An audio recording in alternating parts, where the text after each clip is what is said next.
इस लेक्चर में हम लोग बात करेंगे मॉडर्न पीरियोडिक टेबल के बारे में। जो आप देख रहे हैं मॉडर्न पीरियोडिक टेबल आपके सामने है। इस मॉडर्न पीरियोडिक टेबल को IUPAC ने एक कमेटी गठित किया था जिसका हेड हेनरी मोसले था। तो उन्हीं की अध्यक्षता में ये चीज़ का अरेंजमेंट को बनाया गया था। तो ये मॉडर्न पीरियोडिक टेबल था जो पिछले लेक्चर में आपको हम बताए थे मेंडलीव का पीरियोडिक टेबल जिसमें कुछ ड्रॉबैक था जिसको मॉडर्न पीरियोडिक टेबल ने आके सुधारा था। ठीक है, तो सबसे पहले हम लोग जानते हैं कि जो ऐसे बोर्ड में हम लोग का क्वेश्चन आता है मॉडर्न पीरियोडिक टेबल मेंडलीव के किस किस डिमेरिट्स को ठीक किया था, या फिर मेंडलीव पीरियोडिक टेबल के ऊपर मॉडर्न पीरियोडिक टेबल का क्या एडवांटेज था। ठीक है, तो अब देखिए एक एक पॉइंट हम रखते हैं, एक एक पॉइंट आपको समझाते हैं जो बोर्ड के अकॉर्डिंग पूछा जाता है। सबसे पहले मेंडलीव जो हम पिछले लेक्चर तक पढ़े थे, मेंडलीव का डिमेरिट था, पहला डिमेरिट उनका था वो जितना भी अपने अरेंजमेंट को किए थे सब अकॉर्डिंग टू मास किए थे, अकॉर्डिंग टू मास किए थे, मास ऑफ एटम।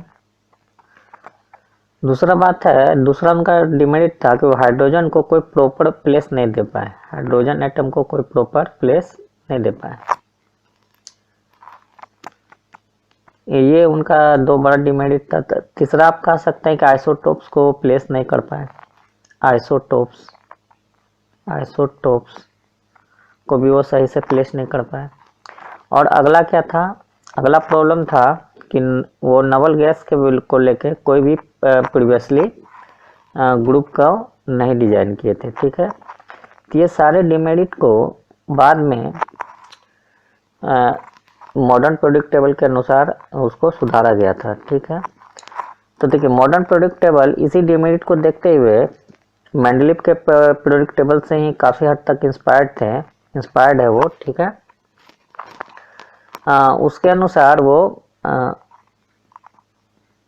उसके अनुसार उनको क्या क्या डिजाइन किया गया। ठीक है, तो ये कमेटी इस पूरे एलिमेंट्स के करैक्टर पे, प्रॉपर्टीज पे पूरी तरह से रिसर्च किया। तो एक चीज़ पाया कि जो भी मेरा पीरियोडिक टेबल है या कोई भी प्रॉपर्टी का रिपीटेशन है, वो रिपीटेशन मास नंबर पे वेरी नहीं करता है, वो किस पे वेरी करता है, एटॉमिक नंबर पे। तो जो हम लोग का मॉडर्न पीरियोडिक टेबल है, modern periodic table based on atomic mass as a periodic function of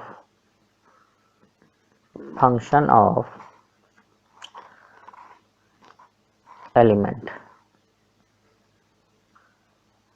तो ये क्या है, मॉडर्न पीरियोडिक टेबल का सबसे बड़ा एडवांटेज था। इस एडवांटेज से ये फायदा हुआ कि जैसे पहला में था कि दो अगर मास कॉन्स्टिट्यूटिव मास नंबर को हम जैसे देखते हैं, मान लीजिए कि आपका कार्बन है और मान लीजिए नाइट्रोजन है। ठीक है, कार्बन जो है इसका एटॉमिक नंबर लगभग 12 पॉइंट समथिंग है और नाइट्रोजन का 14 पॉइंट समथिंग है।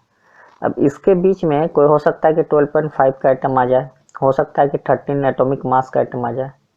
तो ये सबसे बड़ा एक क्या था, एक प्रॉब्लम था, जिस प्रॉब्लम को एटॉमिक नंबर के अनुसार करने पे ठीक हो रहा था, क्योंकि एटॉमिक नंबर क्या होगा, एक होल नंबर होगा। तो कार्बन का अगर 6 एटॉमिक नंबर है तो नाइट्रोजन का 7 है, 6 के बाद क्या आएगा, 7 आएगा, इसके बाद ऑक्सीजन आएगा तो उसका 8 आएगा। तो इस ढंग से एटॉमिक नंबर पे अगर हम उसको सजाते हैं तो हमको वहाँ क्या मिलेगा, कुछ एडवांटेज मिलेगा। अब इस एडवांटेज के आधार पे एक सबसे बड़ा प्रॉफिट क्या हुआ था कि जब सारे वैज्ञानिक लोग इस चीज़ को बना रहे थे तो वो कुछ रिपीटेशन का एक पार्टिकुलर पैटर्न को रीड किए। ठीक है, वो पैटर्न था 2 8 8 18 18 32। ये वो नंबर था जिसके बाद एलिमेंट्स अपने पीरियोडिक प्रॉपर्टी को फिर से रिपीट कर रहा था।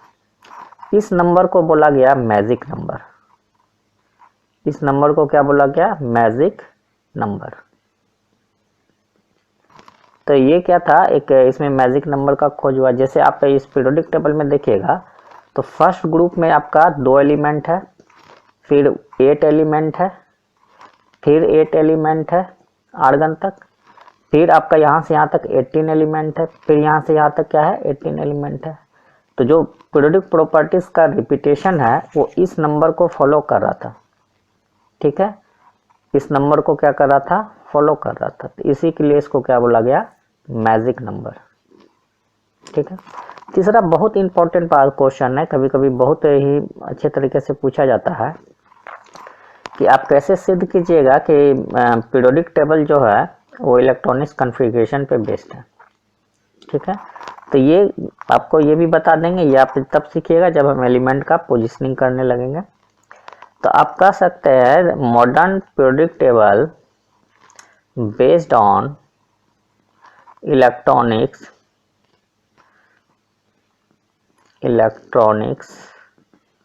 कॉन्फ़िगरेशन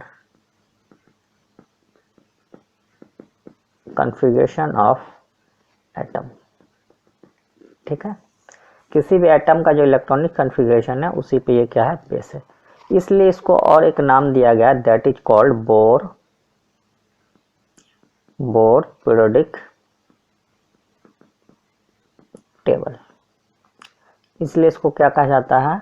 बोर पीरियोडिक टेबल भी कहा जाता है। ठीक है, तो इतना बात आप समझ गए। तो ये था स्मॉल इंट्रोडक्शन। जहाँ तक आपको इसका कॉज अब इसका कॉज जानना है तो इसका कॉज हम बताएंगे जब आपको हम पोजीशन सिखाएंगे कि कैसे हम किसी एलिमेंट का पीरियोडिक टेबल में पीरियड एंड ग्रुप निकाल सकते हैं। वहाँ पे आप इस बात को समझ जाइएगा। तो उसी को एक एग्जाम्पल के तौर पे उस क्वेश्चन को सॉल्व कर लीजिएगा। अब हम लोग चलते हैं small introduction of periodic table. ठीक है, ये पीरियोडिक टेबल किस लॉ पे बेस्ड था, क्या था, उसके बारे में बताएं। ठीक है, अब देखिए इसमें हाइड्रोजन को भी प्लेस दिया गया था क्योंकि ये modern periodic table electronics configuration पे बेस्ड था। तो हाइड्रोजन को का इलेक्ट्रॉनिक कॉन्फ़िगरेशन 1 होता है, तो इसको क्या किया गया? फर्स्ट ग्रुप के साथ रखा गया। तो इसमें एक परफेक्ट प्लेस ऑफ हाइड्रोजन हमको क्या हुआ था? मिला हुआ था। ठीक है, तो अब चलते हैं हम लोग पीरियोडिक टेबल के कुछ प्रॉपर्टीज पे। ठीक है, अब देखिए ये पीरियोडिक टेबल आपका पूरा पीरियोडिक टेबल है। ठीक है, इस पीरियोडिक टेबल को टोटल 7 पीरियड में बांटा गया है। जो पीरियड था वो इंस्पायर्ड था फ्रॉम मेंडली पीरियोडिक टेबल। तो देखिए 1 2 3 4 5 6 7। तो हॉरिजॉन्टल रो को इसमें क्या बोला गया था? पीरियड। अब वर्टिकल कॉलम को क्या बोला गया था? ग्रुप। यहाँ से आप गिनिएगा तो टोटल यहाँ से यहाँ तक 2 है, यहाँ से यहाँ तक 10 है, यहाँ से यहाँ तक 6 है। ठीक है, और यहाँ पे देखिएगा 14 वर्टिकल कॉलम यहाँ पे है, 2 रोज है वर्टिकल। तो ये दोनों रोज जो है वो इस दोनों प्लेस का है। इस दोनों प्लेस को आप एक्सटेंड कीजिएगा तो ये पूरा रोज इस जगह अलग हो जाएगा। तो इसे मॉडर्न पीरियोडिक टेबल क्या होता है? बहुत बड़ा हो जाता है। तो इस जगह के एलिमेंट को क्या किया गया है? यहाँ पे सजाया गया है। इतना बात समझ में। तो अब देखिए हम लोग चलते हैं इसके डिज़ाइन पे, इसके स्ट्रक्चर पे, मॉडर्न पीरियोडिक टेबल के स्ट्रक्चर पे। अब देखिए जो मॉडर्न पीरियोडिक टेबल था, मतलब है भी, उस मॉडर्न पीरियोडिक टेबल में 7 हॉरिजॉन्टल रो मौजूद है। उसको हम लोग बोलते हैं पीरियड। ठीक है, टोटल 18 वर्टिकल कॉलम है।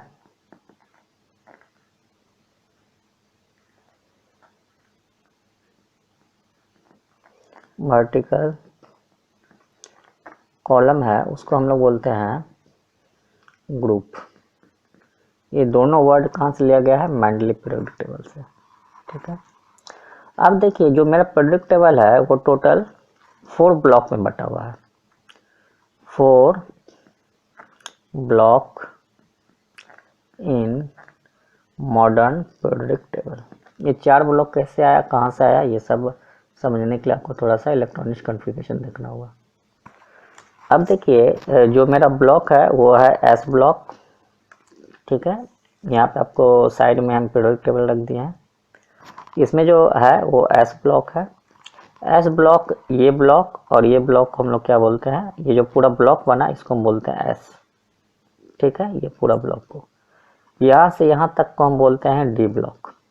टोटल इसमें वर्टिकल 10 कॉलम है, ठीक है। इसके बाद यहाँ से यहाँ तक को हम लोग बोलते हैं पी ब्लॉक। इसमें टोटल 6 वर्टिकल कॉलम है। यहाँ से यहाँ तक आपका 6 वर्टिकल कॉलम है, इसको हम लोग बोलते हैं पी ब्लॉक।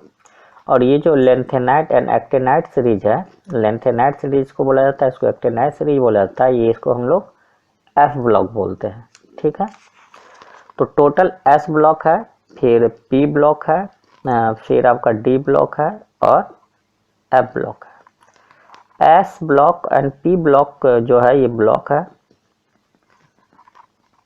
एस ब्लॉक और पी ब्लॉक को बोला जाता है रिप्रेजेंटेटिव एलिमेंट।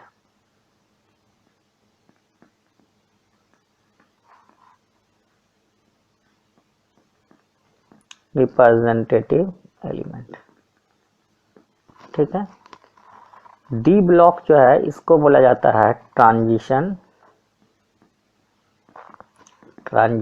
एलिमेंट। और एफ ब्लॉक को बोला जाता है इनर ट्रांजिशन एलिमेंट, ठीक है। ये सारे ब्लॉक कहाँ से आए हैं, तो इलेक्ट्रॉनिक्स कॉन्फ़िगरेशन से, ठीक है। इतना बात समझ में आ गया। मॉडर्न पीरियोडिक टेबल में मतलब इतना हॉरिजॉन्टल रो है। अब देखिए इसको हम यूं ही ऐसे आपको बना दे रहे हैं ताकि आपको ब्लॉक में नजर आए। ये आपका एस ब्लॉक हो गया जिसमें टोटल 2 कॉलम है, ये इसको हम लोग डी ब्लॉक बोलते हैं। और इसके बाद इधर मेरा क्या बनता है, पी ब्लॉक बनता है। इस पी ब्लॉक में ये जो सबसे लास्ट कॉलम है ये होता है नट गैस कॉलम, ठीक है। ये लोग अनरिएक्टिव होता है। जब आप 12 में जाइएगा या 11-12 में जाइएगा तब आप देखिएगा कि क्रिप्टन और जेनन है जो रिएक्शन में पार्टिसिपेट करता है, ठीक है। और यहाँ पे जो मेरा एक ब्लॉक बना हुआ है that is called F block. ये एफ ब्लॉक है, ये पी ब्लॉक है, ये एस ब्लॉक है। तो इस ढंग से पीरियोडिक टेबल क्या है, पूरी तरह से डिवाइडेड है। अब इस पीरियोडिक टेबल को बेटर समझने के लिए आपको इलेक्ट्रॉनिक्स कॉन्फ़िगरेशन आना चाहिए जो पूरी तरह से 11-12 में, फिर भी हम यहाँ पे कुछ सिखाएंगे।